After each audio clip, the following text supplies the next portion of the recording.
Lahat po ba nakapag-tirik na ng kandila para kay Harry Roque? Alam nyo, kanina lumabas ko ng bahay namin, alas 6 ng gabi. Naghintay ako hanggang 6:30. Wala pong nagsindi ng kandila kahit na isa po sa kapitbahay namin. Umabot pa ako dun sa pinaka-highway namin. Wala po akong nakikitang nakasinding kandila. Kayo po ba? Nagsindi ba kayo ng kandila? Sinunod nyo ba itong si Cardinal Harry Roque? Ay, nako. Pero alam nyo, yan po palang litanya ni Harry Roque na yan ay may part 1 pa. So, para po makumpleto naman natin, panoorin po natin yung part 1 nung kanyang litanyang ito. Sususpindihin na raw po ang Mayor Baste Duterte at i-issue ang suspension order matapos ang araw na ito kung saan nagtungo po sa Davao si PBBM. Sususpindihin po nila ang ating Mayor Baste Duterte. Yan po yung mensahe sa lahat ng mga tagasunod ng mga Duterte. Tapos na ang inyong termino, suspendido na kayo, kami na ngayon ang naghahari sa bansang ito. Wala man kayong masamang gagawin dahil kami na ngayon ang naghaharing uri sa bansang ito, lahat ng kalaban suspendido. Matapos po nilang ipasara at supilin ang SMNI, susunod na dyan ang pagpapakulong kay PRRD at siyempre dahil hinabon nila si VP Sara, ang pagpapakulong kay VP Sara para sa ganon habang silang dalawa ay nakakulong sa dahig, po pwede nang ma-impeach ang Inday Sara at palitan. Sinong ipapalit? Siyempre, yung nagnanais maging presidente, si Tambaluslos. Simula na po ang panunupil ng karapatan ng mamamayang Pilipino na pumili ng kanilang mga leaders. Kung akala po ng Marcos administration na ang ginagawa nila ay tinitira lamang po ang mga Duterte, hindi po. Dahil sa kanilang panunupil ng karapatan malayang pananalita, dahil po sa kanilang pagsususpinde sa mga Duterte na siya lamang nag-a-articulate lamang, nagsasalita ng adhikain ng mga mamamayan na napakahirap na ng buhay dahil sa mataas na bilihin, dahil sa mababang sweldo. Anong ginagawa ninyo? Linulustay nyo pa ang salapin ng bayan para amendahan ang saligang batas ng kayo po ay manatili sa kapangyarihan habang buhay. Yan po ang krusada ng mga Duterte. Hindi po ito laban ng Duterte laban sa mga Marcos. Ito po ay laban ng sambayan ng Pilipino, laban sa pamilyang Marcos, na talaga namang pong inuulit ang ating kasaysayan at magpapasasa sa pwesto habang buhay dahil ang nais nila bumalik ang good old days at ngayon nakikita naman natin lantaran ng nakawan sa gobyerno, lantaran ng smuggling, lantaran na rin po ang cronyism. Sigaw ng marami, itong Marcos Jr. diktadura. Hindi lang po talaga korupsyon ang problema, hindi lang po cronyism ang problema sa Marcos Jr. gaya na naging problema ng Marcos Sr. Meron pa pong isa, yung suspecha ng marami na siya po ay adik. Suspecha nga lang po yan, pero ano magagawa natin? Wala pong denial. Di ba po kapag ikaw'y pinaratangan, dapat mag-deny ka at magpatunay, magbigay ng patunay. Yan lang naman pong hinihingi natin. Magkaroon po ng drug test na hair follicle dahil yan po talaga walang kaduda-dudang basihan kung ikaw ay gumagamit ng pinagbabawal na gamot. Bukod pa sa korupsyon, bukod pa sa pag-abuso sa kapangyarihan, panunupil ng karapatan, bukod pa dun sa pagbabagoy sa ating saligang batas. Ngayon po, naandyan pa ang pagdududa na baka wala siya sa tamang isipin na kinakaladkad tayo sa gera kung saan napakadaming Pilipino po pwedeng mamatay dahil ang gera po ngayon, hindi na po barel at bala lamang, nuklear na. Bagamat yan po ay puro problema, ang nais nila, walang pupula. Lahat sasambahin ang makapangyarihang pangalan ng Marcos. Minsan yung nagawa na supilin ang taong bayan, hindi na po yan mauulit. Dahil ang Pilipino, 2 beses na pong nagpalayas ng mga presidenteng taksil sa kanilang katungkulan. Ang buong akala natin, gagamitin niya itong pangalawang pagkakataon na binigay sa kanila ng taong bayan para linisin ang kanilang pangalan. Hindi pala. Ginamit lang nila itong pagkakataon nito para ulitin muli ang kasaysayan na nagpapasasa sa pwesto, nagpapayaman at baliwala ang paghihirap ng sambayanang Pilipino. So, ayan po yung first part ng kanyang litanya bago po niya sinabing magsindi tayo ng kandila. So, subukan nating himayin yung kanyang mga sinabi para naman po maintindihan natin kung ano pa ang gustong sabihin nitong hari ng sablay na to na si Harry Roque.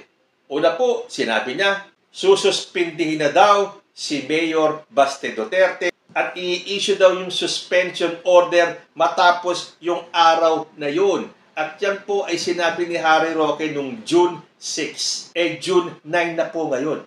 Nasuspindi ba si Baste Duterte?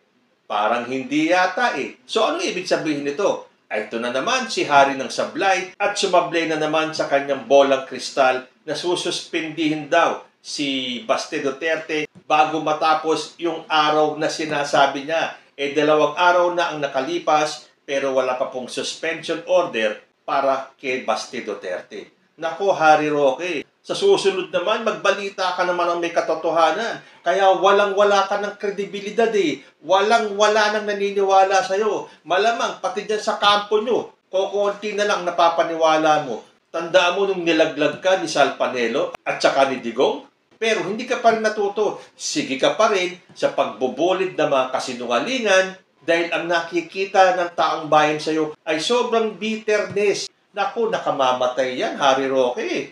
Kung hindi ka man mategi dyan, baka, ha? Tandaan nyo nung panahon na galit si Harry Roque kay former President Rodrigo Duterte at nung sinabi niyang wag daw iboto itong si Digong dahil ito ay mamamatay tao, o nakalino siya ngayon? Na kay Digong. So, daw po tayo dyan kay Harry Roque. Double-faced po yan. Baka pag hindi nasunod ang gusto niya dyan sa kampo ni Duterte, siraan niya muli si former President Rodrigo Duterte. Hindi po malayong mangyari yon. So, hindi po or hindi pa nasususpindi si Mayor Baste Duterte. Sabi pa ni Roque, si Baste Duterte daw ang rockstar ng mga maisog rallies. Pero bakit merong lumabas na video na parang nananawagan itong si Baste Duterte na sana daw ay manumbalik ang unity team matapos niyang sira-siraan si President Bongbong Marcos at hilingin na bumaba na ito sa kanyang pwesto, ito siya at humihiling na sana magbalik ang unity team. Ay talaga tong kampong ito, hindi mo talaga mapapaniwalaan kung ano ang totoo mga sinasabi nila sa hindi totoo. Para bang sa 10 sasabihin nila 11 ang hindi totoo. Kasi daw, tapos na daw ang panahon o ng termino ng mga Duterte. At ngayon daw, sila Bongbong Marcos na ang naghahari-harian. Abay, talagang ganun, Harry Roque. Weather lang yan. Nung panahon ni Duterte, sino ba ang naghari-harian? Di ba sila? Ngayon, wala na kayo sa pwesto. Ang gusto nyo kasi, kayo pa rin ang maghari-harian. Kaya, galit na galit kayo kay Bongbong Marcos. Kasi hindi nyo siya mapasunod sa gusto ninyo. Tapos nang maghari-harian si former President Duterte, iba na ang presidente. Siyempre, siya ang presidente. Siya ang head. Kumbaga sa ibang bansa, siya talaga ang hari. So ano ngayon kung maghari-harian yan? Siya ang presidente. Naiba lang yan sa hari at presidente, pareho silang head of state or sila ang mga namumuno sa kanilang mga nasasakupan.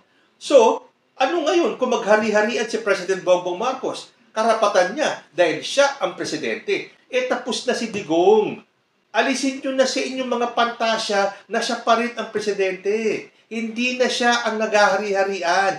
Iba na. So kahit namang insulto ka pa at sabihin mong naghahari-harian si Bongbong Marcos, weather lang yan. Hindi mo kasi matanggap na wala na sa kapangyarihan ang presidente mo.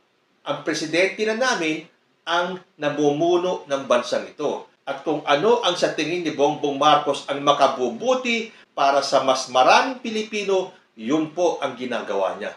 Hindi niya kailangan sumunod o yumuko sa inyo. Hindi niya kailangan sundin ang mga kapritsyo ninyo. Para kay pang naging presidente siya, kung susunod siya sa mga kagustuhan ninyo. Inumpisahan daw kasi ng administrasyon ni Bongbong Marcos na supilin ang SMNI. Anong kinalaman ni President Bongbong doon? Meron kayong mga violation. Di ang gawin nyo, ipaglaban ninyo.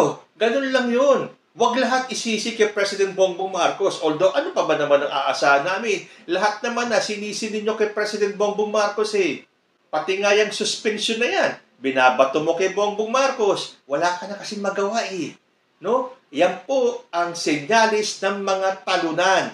Lahat isisisi sa kalaban. In this case, ang kalaban nila si President Bongbong Marcos at wala naman sila mapagbuntunan ng sisi dahil sila ay olats, talo, kay Bongbong Marcos ang sisi.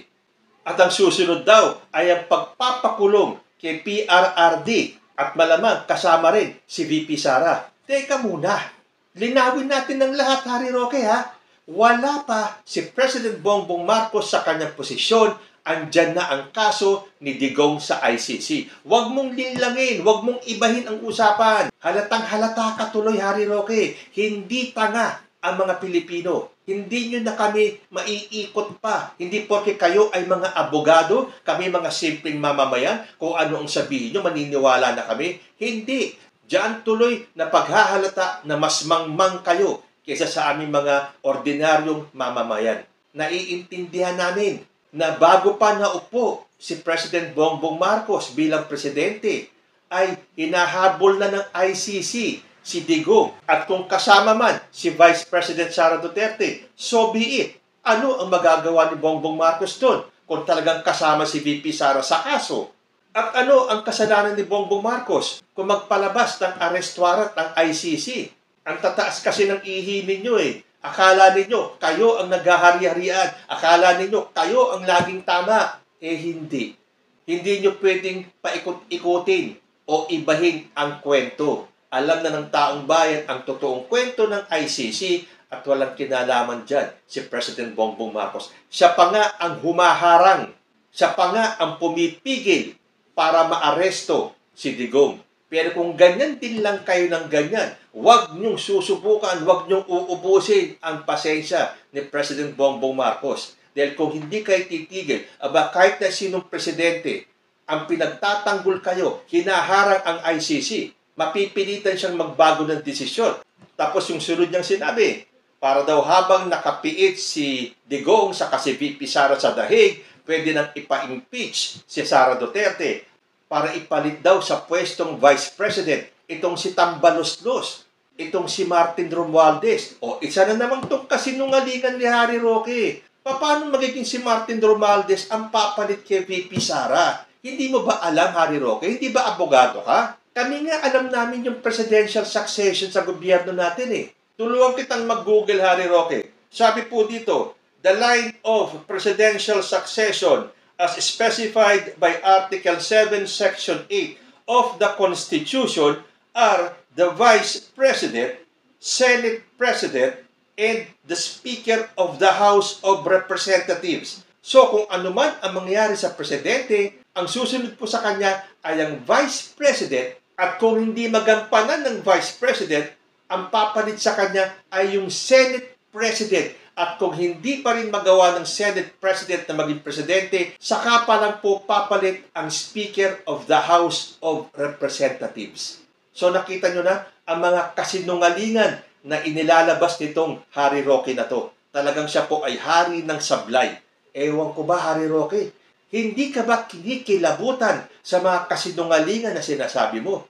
Una, sinabi mo, hindi matatapos ang araw na ito at ilalabas ang suspensyon ni Baste Duterte. Tapos sumunod, gustong ipakulong ni President Bongbong Marcos si Rodrigo Duterte kasama na si Vice President at para ipalit nila yung gusto daw na ipalit ni Bongbong Marcos sa pagka-Vice President at siya daw ay si Martin Romualdez. So, kung mapapalitan ang Vice President, ang papalit po sa kanya yung Senate President po muna bago po yung Speaker of the House.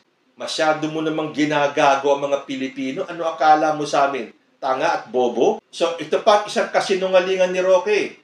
Panunupil daw sa malayang pananalita. Ano ang panunupil doon? Minumura na nga si President Bongbong Marcos sa mga maisog rally nila eh. Kung ano-ano na nga ang nasasabi nila eh. Yan ba ang panunupil? Ito talaga si Harry Roque, nakakapag-init ka ng ulo. Buti na lang, pasensyoso ako.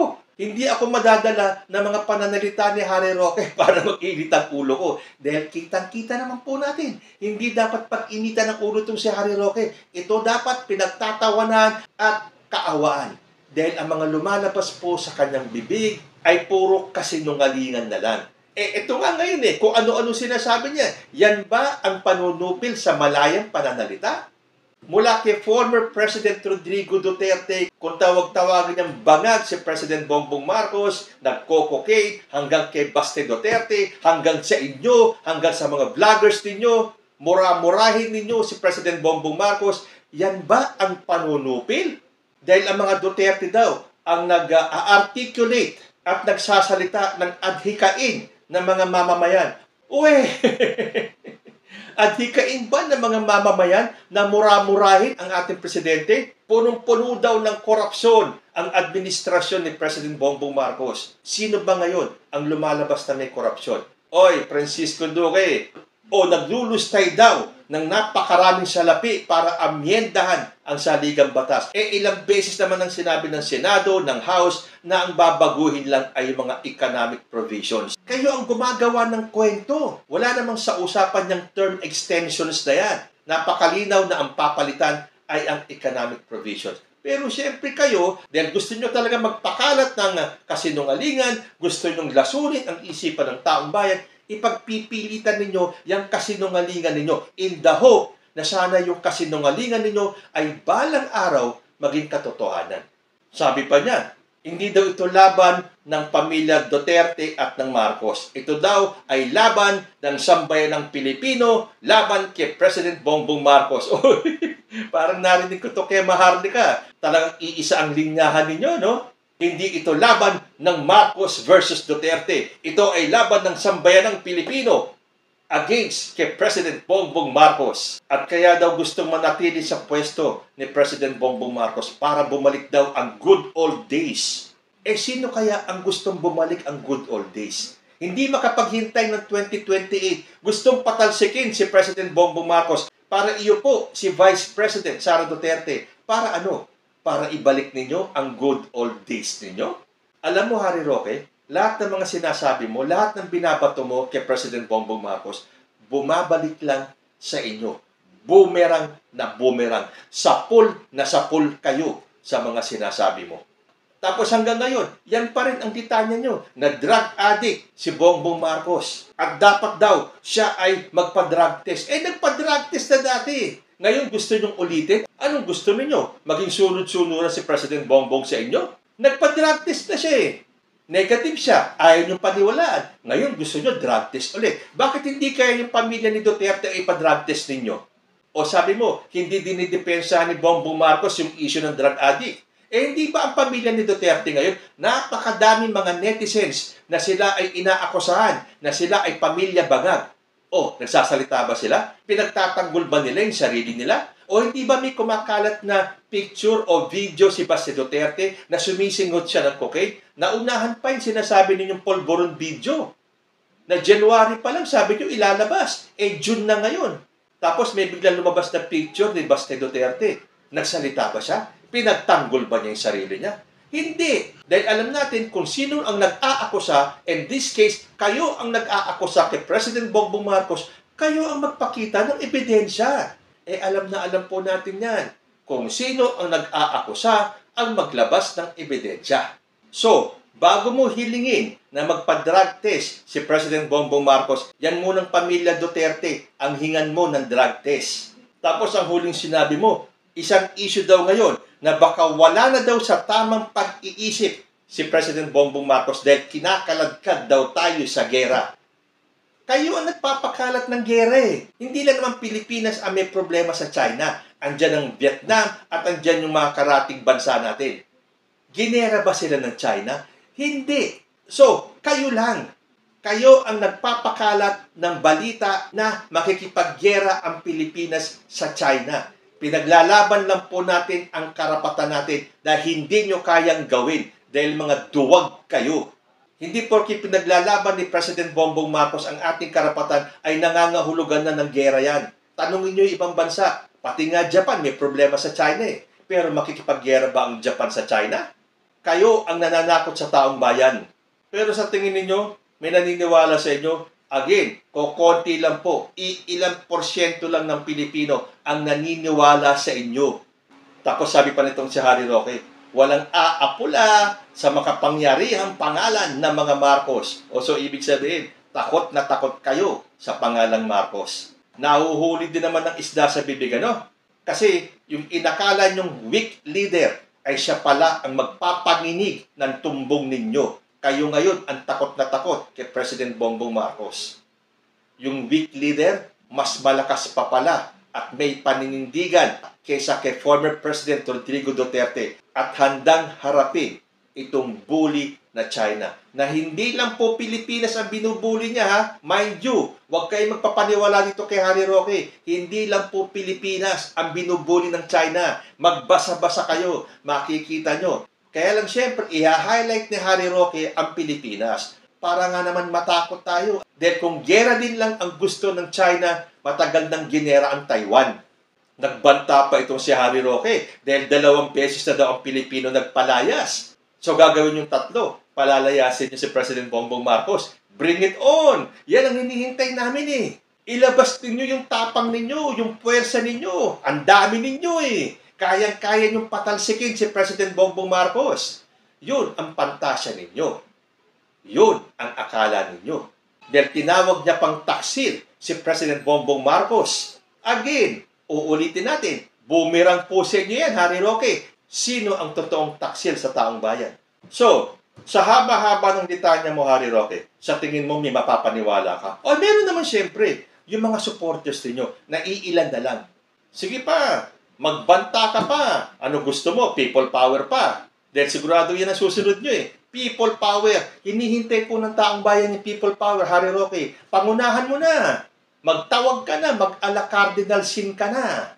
Tingnan natin kung may susunod sa inyo. Dahil ayaw na po ng mas nakararaming Pilipino ng gulo.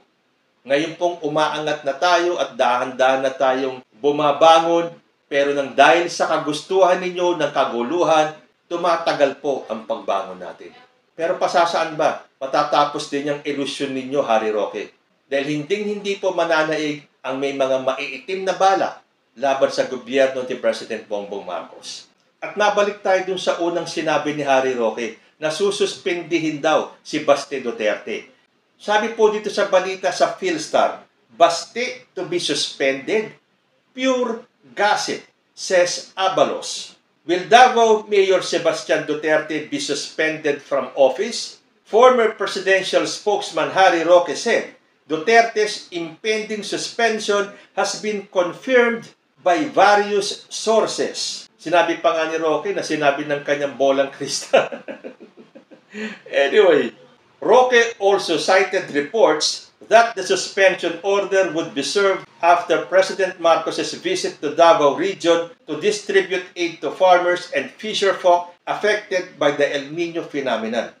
Pero bakit hanggang ngayon, hindi pa nasususpindi si Mayor Baste? Harry Roque, ano ba talaga sabi ng bolang kristal mo?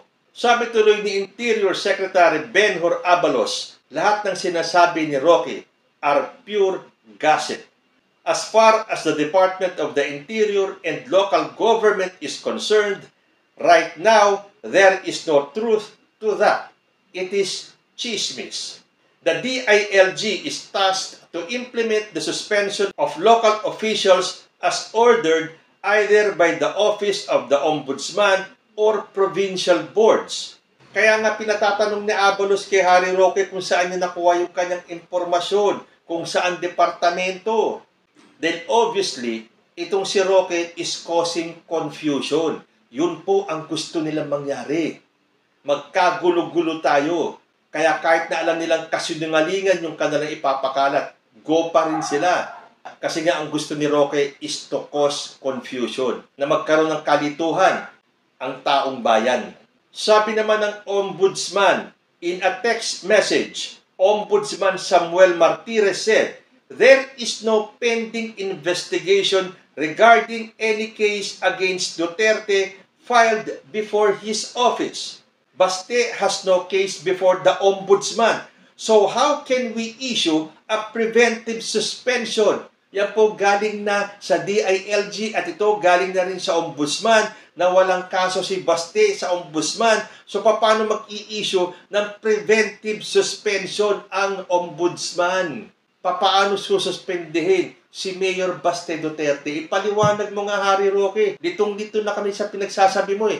Alin ba sa mga litanya mo ang totoo at hindi? Pero alam na po namin, karamihan, kundi man lahat na sinasabi mo ay kasinungalingan lamang para magdulot ng kalituhan sa isipan ng taong bayan.